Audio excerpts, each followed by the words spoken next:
The observation deck of the Stellar Fang had never been designed for something as mundane as exhaustion.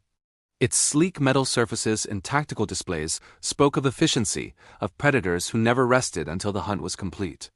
Yet there sat Mira Hale, slumped against the viewport's reinforced frame, her head tilted at an angle that would leave her neck aching when she woke. The Karvathi didn't understand sleep the way humans did. Their rest cycles were brief, purposeful 2 hours of complete shutdown every rotation, no more, no less.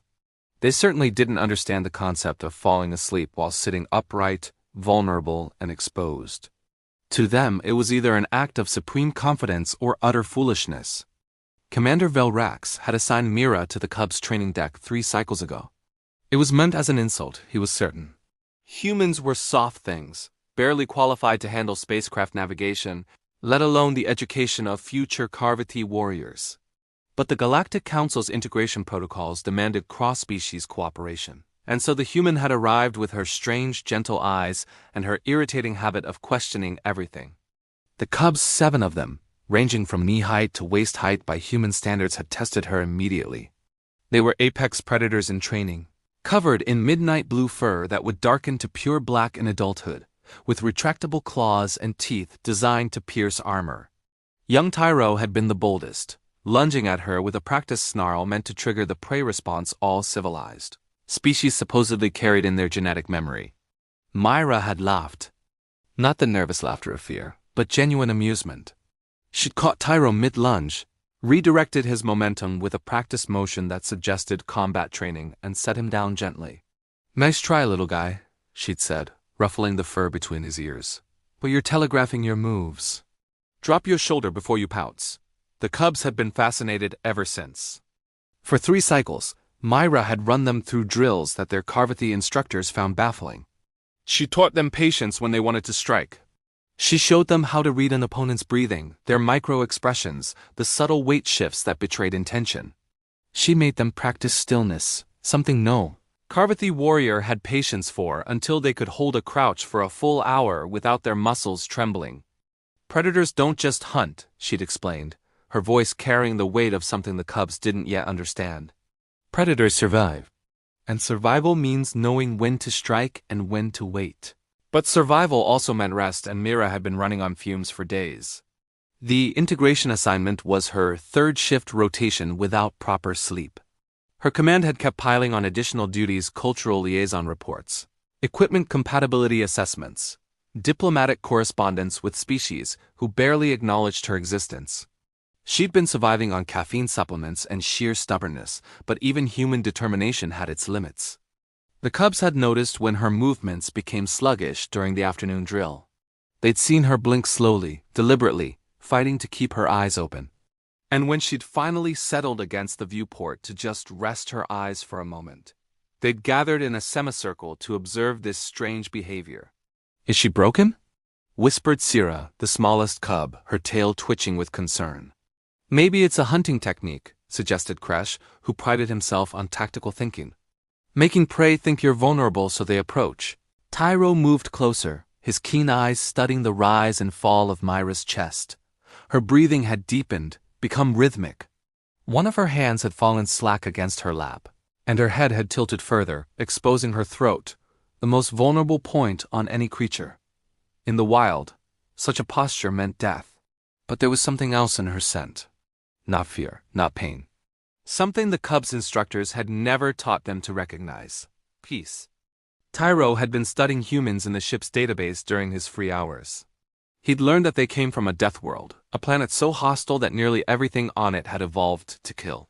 He'd learned that humans were endurance hunters, that they could track prey for days without stopping, that they could survive injuries that would kill most civilized species. But he'd also learned something the database listed as an evolutionary quirk: humans formed pack bonds with almost anything, even predators. The young Karvathi approached slowly, his claws retracted fully to avoid any accidental harm. Mira didn't stir.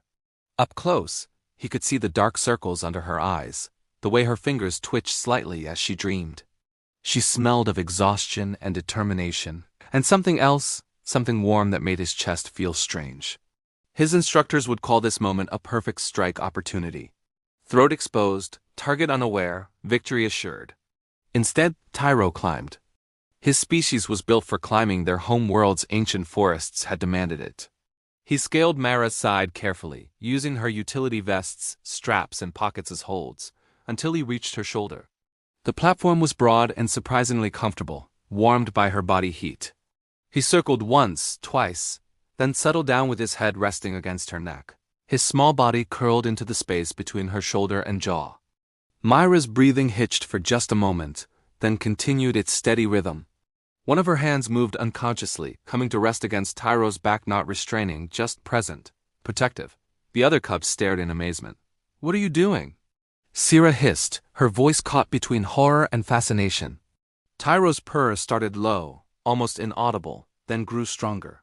"She's warm," he murmured, already half asleep himself.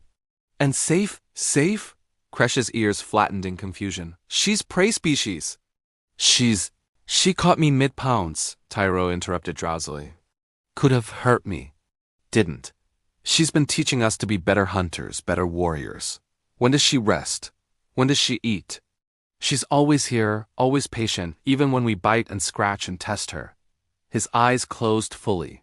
"Maybe humans are predators in a different way. Maybe they hunt by making you want to follow them." One by one, the other cubs approached. Syrah climbed up to nestle against Myra's other shoulder.